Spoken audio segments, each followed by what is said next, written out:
Virtually আমাদের যশস্বী প্রধানমন্ত্রী শ্রী নরেন্দ্র মোদীজি আমাদের উদ্দেশ্যে এবং বিশেষ করে যারা সারা ভারতবর্ষে যারা খেলোয়াড়রা আছেন, যারা যুব সম্প্রদায় এবং আগামী দিনের যারা ভবিষ্যৎ, তাদের উদ্দেশ্যে ওনার যে মেসেজ আমরা একটু আগে শুনলাম। এবং ইউনিয়ন স্পোর্টস মিনিস্টার উনিও ওনার বক্তব্য আমরা মনসুখ ভাইজি উনিও আমাদের এই যে কি কারণে এই সংসদ খেল মহোৎসব সেই সম্পর্কে উনি বললেন। সেই উপলক্ষে আমাদের মাঝে আজকে মঞ্চে উপস্থিত আছেন যিনি একটু আগে ওনার মূল্যবান বক্তব্য আমরা শুনলাম। ত্রিপুরা রাজ্যের ফর্মার মুখ্যমন্ত্রী এবং বর্তমানে আমাদের পশ্চিম আসনের মাননীয় সাংসদ শ্রী বিপ্লব কুমার দেব মহোদয়, উনি হলো ওনার বিস্তৃত আলোচনা আমাদের সামনে রেখেছেন। আমাদের মাঝে উপস্থিত আছেন এখানে শ্রী টিঙ্কু রায় মহোদয়, honourable minister youth and sports এবং অন্যান্য দপ্তরের, উনি ওনার স্বাগত ভাষণ এখানে রেখেছেন। এখানে উপস্থিত আছেন অনারেবল মেয়র আগরতলা মিউনিসিপ্যাল কর্পোরেশনের শ্রী দীপক মজুমদার মহোদয়, এবং এখানে আজকে যে সভাপতিত্বেই এই অনুষ্ঠান হচ্ছে যিনি ইনচার্জ পশ্চিম ত্রিপুরা জেলা পরিষদের সভাধিপতি শ্রী বিশ্বজিৎ শীল মহোদয়, এই এলাকার অত্র এলাকার যিনি মাননীয় বিধায়িকা Shrimati Minarani Sarkar, deputy mayor Agartala municipal কর্পোরেশনের শ্রীমতী মনিকা দাস দত্ত মহোদয়া, এবং পদ্মশ্রী ডক্টর দীপা কর্মকার, অলিম্পিয়ান এবং প্রেসিডেন্ট ত্রিপুরা অলিম্পিক অ্যাসোসিয়েশনের doctor Bishal Kumar, DM and collector west Tripura, Shri Paimuk Mong, joint director youth and sports department, এখানে যারা কর্পোরেটররা উপস্থিত আছেন, আগরতলা মিউনিসিপ্যাল কর্পোরেশনের জনপ্রতিনিধিগণ আছেন, এবং বিশেষ করে যারা স্পোর্টস পার্সোনালিটিসরা এখানে উপস্থিত, এবং আমার প্রিয় যারা স্টুডেন্টস পার্টিসিপেন্টস এবং অত্র এলাকার সমস্ত যারা এখান থেকে এসে আজকে এখানে এই প্রোগ্রামে যুক্ত হয়েছেন, আমার ভাই ও বোনেরা এবং মিডিয়া বন্ধুরা, সবাইকে আমি আন্তরিকভাবে অভিনন্দন জানাচ্ছি এখানে আসার জন্য। আজকে এখানে আমি এসে যা দেখলাম, আমি টিঙ্কুবাবুকে, আমাদের স্পোর্টস মিনিস্টার মহোদয়কে জিজ্ঞেস করছিলাম যে এটা তো অ্যাকচুয়ালি সংসদ খেল মহোৎসব, এবং আমাদের পশ্চিম আসনের যেহেতু হচ্ছে, এবং পশ্চিম আসনের যিনি সাংসদ ওনার পৌরোহিত্যেই বলতে গেলে আজকের এই অনুষ্ঠান। তো আমাকে মুখ্যমন্ত্রী না আসলেও চলতো, তো বললেন না আপনি স্পোর্টসের সাথে যেহেতু যুক্ত ছিলেন এর জন্য, কারণ আমি তো এসে আমি আমাদের প্রাক্তন মুখ্যমন্ত্রীর সাথেও বলছিলাম যে আমি তো না আসলেও পারতাম, বলে আরে না কিচ্ছু, ভালো হয়েছে আসলে।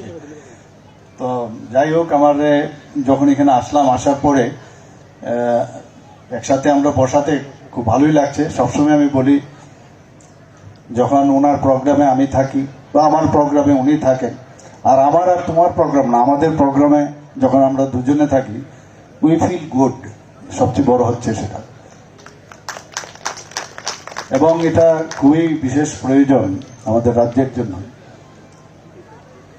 আজকে এই যে মাননীয় প্রধানমন্ত্রীজি যে সংসদ খেল মহোৎসব শুরু করেছেন, এর আগে আমরা কোনোদিন শুনতে পাইনি। এটা একমাত্র ওনার পক্ষেই সম্ভব, যখন এমন সব জিনিস উনি আমাদের সামনে রাখেন যে এক সময় অবাক হই। যখন বলছেন যে হর ঘর তিরঙ্গা, আমরা বললাম এটা আবার কি, কিন্তু দেখুন কি সাকসেসফুল প্রতিটা জিনিস। যখন বলছেন যে ৭৫ সীমান্ত গ্রাম বীরো কা নাম, আমরা তো জানতেই পারতাম না এইসব জিনিস, প্রতিনিয়ত আমরা জানি। এক পের মাকে নাম, ভাবুন এক একবার এক একটা, শুধু স্লোগান নয়, যে একটা যে কানেক্ট হওয়ার এবং দেশের জন্য যে কাজ করা একের পর এক। এই যে মাটি নিয়ে আমরা যে এখান থেকে মেরে মাটি মেরা দেশ, আমরা এই মাটির উপর দিয়ে যাই, এই মাটি সম্পর্কে আমরা নিজেরাই বুঝি না যে আমার মার উপর দিয়ে আমরা হেঁটে যাই। এই মাটি নিয়ে আজকে সমস্ত ব্লক থেকে, মিউনিসিপ্যালিটির থেকে, আমাদের এখানে 58 আমাদের এখানে যে ব্লক আছে সেই ব্লক থেকে এই মাটি নিয়ে মিউনিসিপ্যালিটির মাধ্যমে প্রায় 58 + 1 59 দুভাগে এই মাটি নিয়ে আমরা আমাদের সেক্রেটারিয়েটের সামনে, যেটা মাননীয় সেখানে আমরা লাগিয়েছি এবং নওজোয়ান যারা ছেলেরা আছেন তারাও এখানে ওরা গেছে, দিল্লিতে অমৃত বাটিকা লাগিয়েছেন। ভাবুন সারা ভারতবর্ষের সব মাটি নিয়ে একটা অমৃত বাটিকা হয়েছে, এটা কিরকম চিন্তা ভাবনা যে আমরা সব এক। এই যে পরীক্ষার সময়ে যে পরীক্ষা মে চর্চা মাননীয় প্রধানমন্ত্রী যে ছোট ছোট ছেলেদের সাথে করেন, মেয়েদের সাথে করেন, আজকে কিন্তু এটা চর্চা হয়েছে। কাদের সাথে চর্চা হয়েছে? যারা আগামী দিনের যারা অ্যাম্বাসেডর হবে, যারা এই তেরঙ্গাকে ভালো করে উড্ডীয়মান অবস্থায় রাখবে সারা পৃথিবীর মধ্যে, তাদেরকে উৎসাহিত করার জন্য এই সংসদ খেল মহোৎসব শুরু করেছেন। 21শে সেপ্টেম্বর থেকে শুরু হয়েছে, আজকে সমাপন। এবং আজকে আমাদের জন্য গুড গভর্নেন্স ডে, আপনারা সবাই জানেন। কার জন্মদিন আজকে? জন্মশতবার্ষিকী আমরা পালন করছি আমাদের যিনি প্রাক্তন এবং প্রয়াত যিনি প্রধানমন্ত্রী অটল বিহারী বাজপেয়ী, যিনি আজকে 25শে ডিসেম্বর জন্মদিন। তো এই যে সমাপনেরও তারিখ কিভাবে করা হয় এবং পাশাপাশি উনাকেও যে শ্রদ্ধাঞ্জলি দেওয়ার যে তারিখ, উনি যখন প্রধানমন্ত্রী ছিলেন প্রায় 10-12 এমপি ছিলেন, 2বারের উনি রাজ্যসভার সদস্য ছিলেন এবং উনিও কিন্তু সমস্ত যারা ছেলে মেয়েরা আছেন খেলার সাথে যাতে যুক্ত হয় প্রচুর কাজ করেছেন, তাদেরকে কিভাবে সামনের দিকে এগিয়ে নিয়ে যায়। তো ওনাকে যে শ্রদ্ধা দেওয়ার এটাও কিন্তু একটা সুন্দর, আমি মনে করি যে কালমিনেশন ডে, সমাপন দিবস। এতদিন ধরে খেলা হচ্ছে, আজকে আমরা মাননীয় প্রধানমন্ত্রীজি আজকে 4টে জায়গার সাথে কথা বলেছেন। আমাদের ইউনিয়ন স্পোর্টস মিনিস্টার সাহেব বলছিলেন যে সময়ের কারণে সবার সাথে কথা বলা সম্ভব হয়নি, যেখানে আসামের একটা ছোট একজন স্পোর্টস পার্সনের সাথে কথা বলছেন, যেটা বলছিলেন আমাদের মাননীয় সংসদ এবং প্রাক্তন মুখ্যমন্ত্রী বলছিলেন যে এই যে কাবাডি, এগুলো যে আমাদের ইন্ডিজিনাস গেম, সেগুলো কিন্তু আমরা ভুলে গিয়েছিলাম। আগে এই ইন্ডিজিনাস খেলও কিন্তু এখন অলিম্পিকের মধ্যেও কিন্তু এখন তার স্থান চলে আসছে এখন। তো ওনাদের সাথে কথা বললেন, দার্জিলিংয়ের একজন স্পোর্টস পার্সনের সাথে কথা বললেন, তামিলনাড়ুর সাথে কথা বললেন, আর সবচেয়ে ভালো লাগলো হরিয়ানা। আমাদের প্রাক্তন মুখ্যমন্ত্রী হরিয়ানাতে কাজ করেছেন, তো ওকে যখন প্রশ্ন করছে কত ভালো লাগছিল, লাভ কেসো আমি বলছিলাম তো হরিয়ানা স্টাইলের মে ঠিক হো তুম কেসো বাতাও। তো এই যে মানে যে যেরকম তার মতো করেই আছে এবং প্রধানমন্ত্রীজি কত সহজ সরলভাবে এটাকে অ্যাকসেপ্ট করেছে এবং ওকে বলছে যে আগামী যে অলিম্পিক गोल्ड मेडल लाओगे ना? बोले एकदम बिल्कुल लाएंगे, जरूर लाएंगे। ये जी एनकारेज करा। बोले यार অর্থই না যে তুমি গোল্ড মেডেল আনতে গিয়ে যেহেতু আমি প্রধানমন্ত্রীজিকে কথা দিয়েছি, জি জান লাগিয়ে দিলাম, এরপর দেখা গেল তুমি অসুস্থ হয়ে গেলে। না, খেলো, you do your best, you try your best, কিন্তু হাসি খেলা আনন্দের মধ্যে তুমি প্র্যাকটিস করো, তাহলে দেখবে হয়তোবা তোমার যে আশা আকাঙ্ক্ষা সেটা হবে। আজকে এটা কিন্তু আমাদের বাস্তব, আমাদের জীবনে আমরা নিজেরাও দেখি এবং মাননীয় প্রধানমন্ত্রীজি সব বাস্তবের উপর ভিত্তি করে কথাগুলো বলেন। আগে আমরাও যখন বাড়ির থেকে বেরোতাম খেলার জন্য, তো মনে হতো ফ্যামিলির প্যারেন্টস বা গার্জিয়ানরা বলতো এটা একটা ওয়েস্টেজ অফ টাইম, আরে এর থেকে পড়াশোনা করলে ভালো, কোথায় যাস, খেলতে যাচ্ছিস, কি হবে লাভ। কিন্তু আজকে কিন্তু এখন প্যারেন্টসরা বুঝতে পারছে যে খেলার সাথে যদি আমাদের ছেলে মেয়েরা যদি যুক্ত না হয়, তাহলে তার যেটা মস্তিষ্কের কথা মাননীয় প্রধানমন্ত্রী জি বলছেন, যে মস্তিষ্কের মধ্যে যদি খেলাধুলা হয় তো ব্লাড সার্কুলেশন বাড়বে, তাহলে সেখানে আর ব্লাড সার্কুলেশন যখন বাড়বে, যে উর্বরতা, ব্রেনের যে উর্বরতা সেটাও বাড়বে।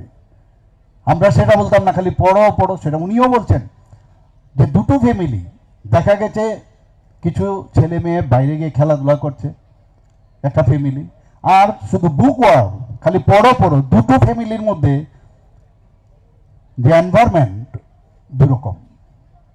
একটা মনে হচ্ছে যে ঘরের মধ্যে যেন সান্নাটা কি হবে, ছেলে পড়তে পড়তে মেয়ে পড়তে পড়তে একদম ব্যান্ড হয়ে গেছে, আরেক দিক দিয়ে হাসি মজাক আনন্দ উৎসব, মানে স্ট্রেসলেস।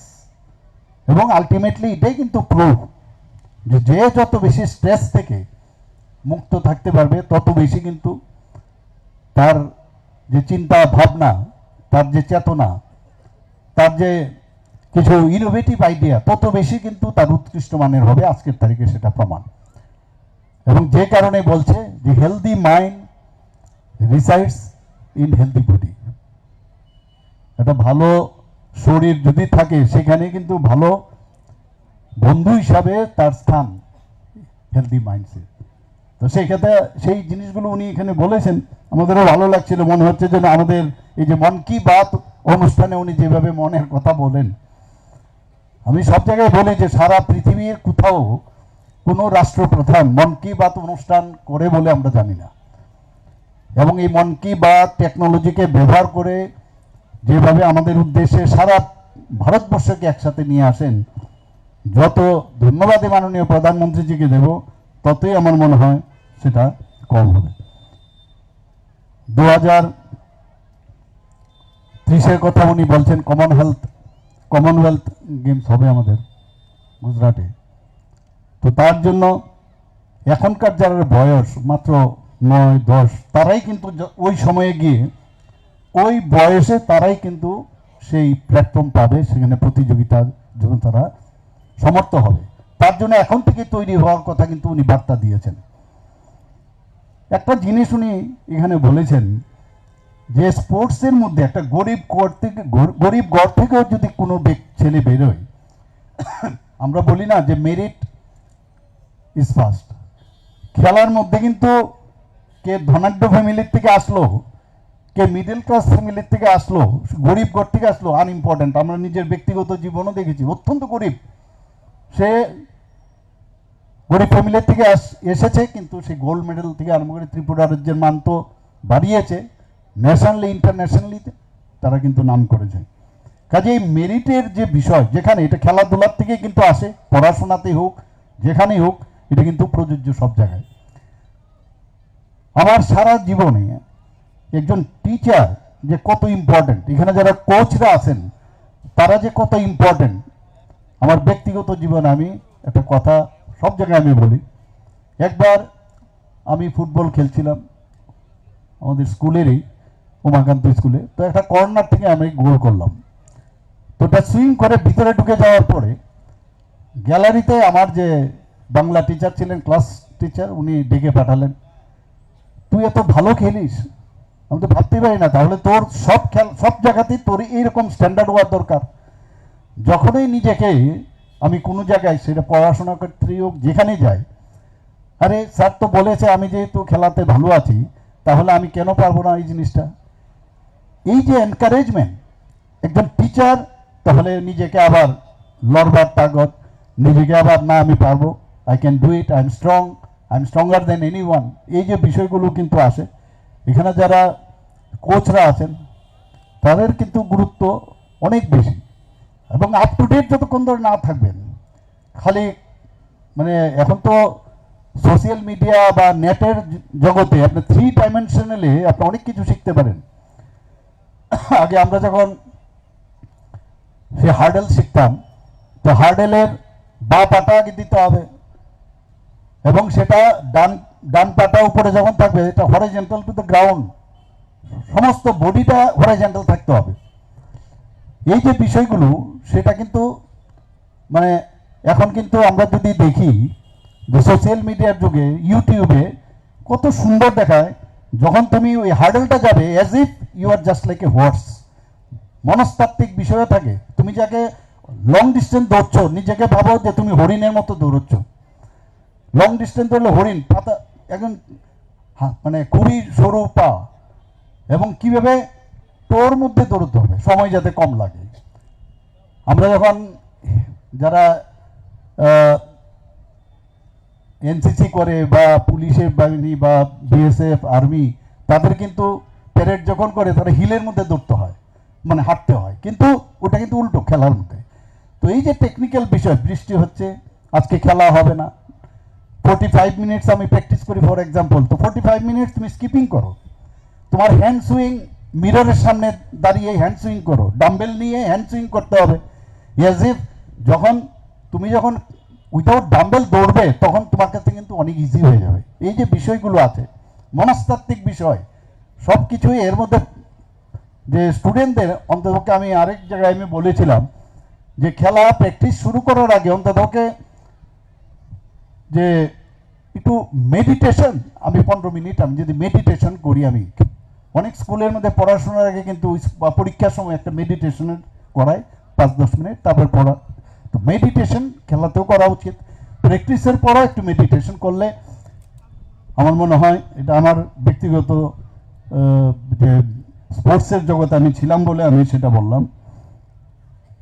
মাননীয় প্রধানমন্ত্রীজি, আগে আমরা কিন্তু এখানে অলিম্পিয়াড আছে, পরবর্তী সময়ে তো আমরা পিটি উষাকেও দেখেছি, মিল্খা সিংকেও আমরা দেখেছি 4th পজিশনেই ছিল সব জায়গার মধ্যে। আমরা বসে থাকতাম যে আরে ত্রিপুরাতে কেন অলিম্পিকে মেডেল পাচ্ছে না, প্যান্ডেল পাচ্ছে না। তো এই যে টোকিও অলিম্পিক থেকে কিন্তু শুরু হলো যাত্রা অ্যাকর্ডিং টু হিম। এখন তো আমরা আরো কত পাওয়ার তো মানে শেষ নেই, আরো কত বেশি আমরা পাবো। সেই যে এখন দৌড় চলছে, একটা যে বই আছে সিনেমা ভাগ মিল্কা ভাগ, তো ভাগ ত্রিপুরা ভাগ, খেলো ইন্ডিয়ার সাথে সাথে খেলো ত্রিপুরা আমরা চালিয়েছি। আমরা আগের দিন খেলো খেলো খেলো এভরিওয়্যার। আর প্রেশারের বাইরে আমি সব জায়গায় বলি, প্রেশার থেকে রিলিজ করতে গেলে খুব করে হাসো। ওই হকিন্স যে আছে না প্রেশার কুকার, মাঝে মাঝে যখন বেশি চাপ বেড়ে যায় ফুস করে একটা আওয়াজ হয়, তাহলে কিন্তু ওই প্রেশারটা কমে যায়। তো প্রতিটা মানুষের জীবনে এই প্রেশার যদি কম থাকে, খেলাধুলোয় হোক এবং যে কোনো জগতেই হোক, তার কিন্তু অনেক ইজি হবে আগামী দিনে সামনের দিকে এগিয়ে যেতে। মাননীয় প্রধানমন্ত্রীজি এটাও বলছেন যে যে সংসদ খেল, এটা কিন্তু একটা প্ল্যাটফর্ম। আমরা এতদিন ধরে উনি বলছেন যে প্ল্যাটফর্ম, আপনার ইউনিভার্সিটি লেভেলে আপনার প্ল্যাটফর্ম আছেন, স্কুল লেভেলে স্কুল স্পোর্টসে আপনার সেই সুবিধা পাচ্ছেন, কলেজ লেভেলেও পাচ্ছেন। তো সেই জায়গার মধ্যে university level, zonal level, inter zonal level, national level, international, এতগুলো প্ল্যাটফর্ম পাচ্ছে। এর মধ্যে কিন্তু আমি যা দেখলাম এই যে সংসদ খেল মহোৎসব, এর মধ্যে বিরাট প্ল্যাটফর্ম কিন্তু পাচ্ছে, এত দিনের ধরে খেলা হচ্ছে। তো এটা কিন্তু এক্সট্রা একটা বেনিফিট আমার মনে হয় আমাদের স্টুডেন্টদের জন্য আগামী দিন ভালো হবে। যেটা আমার প্রাক্তন মুখ্যমন্ত্রী এবং আমাদের পশ্চিম জেলার যিনি সাংসদ, যার কারণে আজকে এখানের এই সংসদ খেলা এখানে হচ্ছে, আজকে ডিস্ট্রিক্ট অ্যাডমিনিস্ট্রেশন ওয়েস্ট ত্রিপুরা এবং ইউথ অ্যান্ড স্পোর্টস ডিপার্টমেন্টের যৌথ উদ্যোগে উনি বলছিলেন যে এই খেলাধুলার সাথে যে যত বেশি যুক্ত থাকবে, ড্রাগস থেকে তারা তত বেশি দূরে থাকবে। আমরা খুব চিন্তায় আছি এখানে যে কিভাবে ড্রাগ থেকে আমরা মুক্ত হতে পারি। আমরা এর মধ্যে বিশেষ করে আমরা জনজাতি এলাকায় আমরা দেখেছি, এবং এটা ইন্টারন্যাশনাল কনস্পিরেসি, এবং আমরা দেখেছি বিগত 2018 সাল থেকে আমাদের 2018-এর আগে চারিদিকে খালি ড্রাগস। এখন সেদিন একজন বিরোধী দল নেতা বলছিল আমাদের সময় মাত্র 2-3টা খালি ফেন্সি ডিল পাওয়া যেত, আর এখন 2-3টা ফেন্সি ডিল পাওয়া যেত, আর এখন তো প্রচুর। অর্থাৎ কি দাঁড়ায়, আমার মনে আছে যখন আমার প্রাক্তন মুখ্যমন্ত্রী ছিলেন এই ড্রাগসের উপরেই আপনি ধরে নিন যে আমরা কিন্তু জিতে গেছি। আমরা এদের এই ড্রাগসের জন্য কিন্তু যখন বলছে 2-3টে ফেন্সিডিল পাওয়া যায়, বলার জন্য তো একটু সত্য কথাটা বলুন আপনারা। আর এখন আমরা ধরছি, এখন আমরা যে পরিমাণে ধরছি আপনারা তো ধরতেন না, আপনারা তো দেখতেন অন্যদিকে তাকিয়ে, জানেন সব। আপনাদেরই লোক এই বুকের মধ্যে টাকা নিয়ে ঘুমতো, সব জানে কোথার থেকে টাকা পয়সা আসতো, সবাই জানে। যাই হোক, এদের সম্পর্কে যত বলবো ওই নেগেটিভ ভাইব্রেশন যিনি আমার প্রাক্তন মুখ্যমন্ত্রী প্রায় বলেন, সেটা আমার মধ্যেও চলে আসবে। পজিটিভ ভাইব্রেশনে থাকলেই ভালো, এবং আমরা ত্রিপুরাকে সামনের দিকে এগিয়ে নিয়ে যাব, সেইভাবে আমরা চলবো। আমি আজকের যে এই সংসদ খেল মহোৎসব এখানে আয়োজন 2025-এ, এটা আগামী দিনও নিশ্চয়ই হবে। এতে করে যারা গ্রামে গঞ্জে, যাদেরকে কেউ খবরও নিত না, তারাও কিন্তু সেই সুযোগটা পাবে। এবং এখানে সংসদ এলাকার গ্রামও আছে, অজগায়ও আছে, পাহাড় আছে, সবার ওই জায়গা থেকে কিন্তু এই সংসদের এলাকার সমস্ত লোকের কিন্তু একটা সুবিধা পাবে, এই সুযোগ পাবে যে নিজের ট্যালেন্ট দেখানোর জন্য। আর যেটা মাননীয় প্রধানমন্ত্রীজি বলছেন, যে এখানে ঘোষকও বলছিলেন যে সবসময় জিততে হবে, সেরকম না। জিততে গেলে তুমি যদি জিতলে তো ভালো, হারলেও কিন্তু তুমি শিখবে। এই যে একটা সুন্দর একটা মেসেজ উনি দিয়েছেন, এবং সব কিছুই স্পোর্টিংলি যে নেওয়া এবং এর থেকেই শেখা।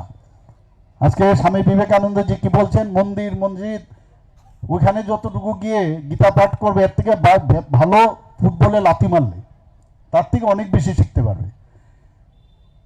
মানে কিরকম দার্শনিক এবং কোন চিন্তাধারায় বলছেন যে কাজ করো, কর্ম করো। ফুটবলে লাথি মারার বিষয় না, বলছেন যে কাজ করে যাও, কাজের মধ্যে দিয়ে কিন্তু তুমি আলটিমেটলি তোমার যে গোল সেটা পাবে। সেটা খেলাতেই হোক, পড়াশোনাতেই হোক, যে যে জায়গায় থাকবে, যে কাজ ছাড়া আমার কিছু নেই, এবং যেটার মধ্যে আছে I will go up to the insight of that particular area. এতে করে নিজেকে নিজে চিনা। আরে ভগবান আমাদেরকে সবাইকে পাঠিয়েছে, এবং ইনবিল্ট কিন্তু এভরিথিং আমাদের মধ্যে আছে, কিন্তু আমরা নিজেদেরকেই চিনি না। আজকে দেখা যায় যে কোনো দুজন যদি দেখা যায় বন্ধুত্বের মধ্যে যদি ডিফারেন্স হয়, তাহলে অনেকে খুব খুশি হয়, হাততালি দেয়। আবার অনেকে দেখা যায় দুই বন্ধু যখন মিলে যায়, এদের আবার সমস্যা। কিছুদিন আগে একটু নিউজ পেপারে পড়ছিলাম যে নিজেদের সম্পর্কে নিজেরা কি করছেন এই বিষয়ে আলোচনা না করে অন্যের বিষয়ে এত চিন্তা ভাবনা কেন? তাই এই হচ্ছে মানে পুরো সমাজ পরিবর্তনের যে বিষয়। এখন কিন্তু আমরা 2014-এর পর থেকে, এর আগে অটলজি দেখিয়েছেন অল্প সময়ের জন্য, কিন্তু অনেক কিছু করেছেন উনি। মাননীয় প্রধানমন্ত্রী শ্রী নরেন্দ্র মোদীজি আসার পর আজকে পুরো ভারত আজ শ্রেষ্ঠত্বের ভারত হিসাবে সারা বিশ্বের মধ্যে প্রতিষ্ঠিত হয়েছে। সেটা খেলাধুলাতেই হোক, আজকে ইনফ্রাস্ট্রাকচারের বিষয়ে হোক। আমি আমাদের মাননীয় স্পোর্টস মিনিস্টারকে আমি ধন্যবাদ দেবো। এখানে যেভাবে খেলা হচ্ছে, এতগুলো সিনথেটিক মাঠ হয়েছে ত্রিপুরাতে, প্রায় 13টার মতো মাঠ হয়েছে, এখানে সিনথেটিক ট্র্যাক হয়েছে, হকি টার্ফ ফিল্ড হয়েছে, এখানে আমাদের সুইমিং পুল হয়েছে। বিভিন্ন জায়গায় আমরা ইনফ্রাস্ট্রাকচার করছি। এবং সবচেয়ে বড় বিষয় হচ্ছে, উনি আমার সাথে যখন কথা বললো, আমাদের সরকারের মানবিক মুখটা আপনারা দেখুন, সেন্সিটিভ কতটুকু। ওনাকে আমি বললাম যে যারা স্পোর্টসম্যান, তাদের নামে যদি এই ফুটবল গ্রাউন্ডই হোক, হকি গ্রাউন্ডই হোক, ট্র্যাকই হোক, সেগুলো নামাঙ্কন করলে ভালো হবে। আমার মনে আছে প্রথম আমবাসার মধ্যে একটা আমরা যে স্পোর্টস কমপ্লেক্স, আমরা ওইখানে যারা স্পোর্টসম্যান আছে তাদের থাকার জন্য ব্যবস্থা করেছিলাম। তার নাম মধুসূদন সাহা, নাম করা একজন জিমনাস্ট ছিল, তার নামে আমরা উৎসর্গ করেছি। এখানে সেই আমাদের দেহভক্তি জমাতিয়া একদম নাম করা অ্যাথলিট ছিল, আমাদের জুনিয়র ছিল, তার নামে আমরা এখানে এই ট্র্যাকের নাম দিয়েছি। একজন ফুটবল খেলতে গিয়ে তৎকালীন সময় 60-র দশকে উমাকান্ত স্কুলের মধ্যে পেটে ফুটবল পড়ে সে জায়গায় মানে অন দ্য স্পট সে মারা গেছে। ওই ফ্যামিলি সেদিন কাঁদছিল যখন আমি বললাম ওনাকে যদি আমরা ওনার নামে এখানে কিন্তু আমরা এটা দিয়েছি। সাম ভট্টাচার্য, আরেকজন প্রতুল ভট্টাচার্য, আরেকজন নন্দীবাবু, হকির জন্য অনেক নাম এখানে আমরা দিয়েছি, এগুলো আগে হয়েছে? সব নেতা নেত্রী এদের নামে হয়েছে। আর আমরা যারা স্পোর্টসের জন্য নিজেরা সারা জীবন ত্রিপুরা রাজ্যের নাম রোশন করেছে, তাদেরকে কেন আমরা সম্মান দেব না? আমরা প্রধানমন্ত্রী যেভাবে মার্গদর্শন করেন আমরা কিন্তু সেইভাবে কাজ করছি। আজকে এখানে সংসদ খেল মহোৎসবে যারা মঞ্চে রয়েছেন, মঞ্চের নিচে আছেন, সবাইকে আমি হার্দিক অভিনন্দন শুভেচ্ছা জানিয়ে আমার কথা বলা শেষ করছি। নমস্কার, জয় হিন্দ, ভারত মাতা কি জয়।